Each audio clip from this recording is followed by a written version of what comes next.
Hello, I'm Dr. Neal Schultz, and welcome to DermTV.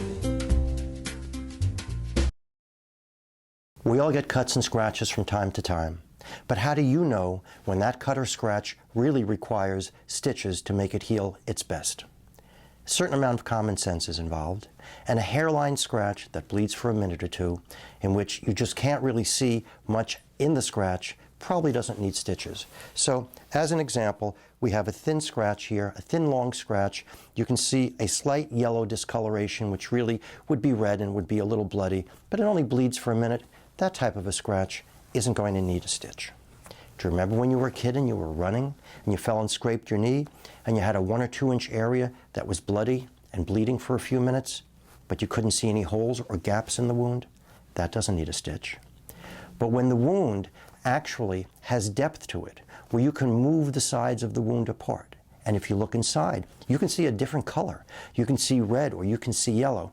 Then that wound probably does need stitches. So let me show you what I mean. When I press on this wound and I pull apart the sides, I can actually see a different color in there. I can see blue instead of just black and yellow.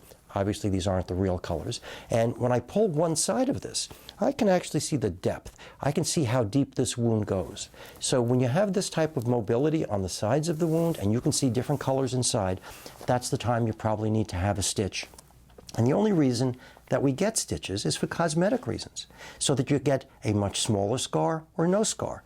But if you never got a stitch, all you would do is just get a scar. Your skin is still going to heal. And one more point. For the stitches to be effective, they have to be put in within 12 to 18 hours of the time you have the wound. Because after that time, the skin has already started to heal, and it puts a coating on the 2 sides of the wound so they won't stick together, even with stitches. Please join me again at dermtv.com.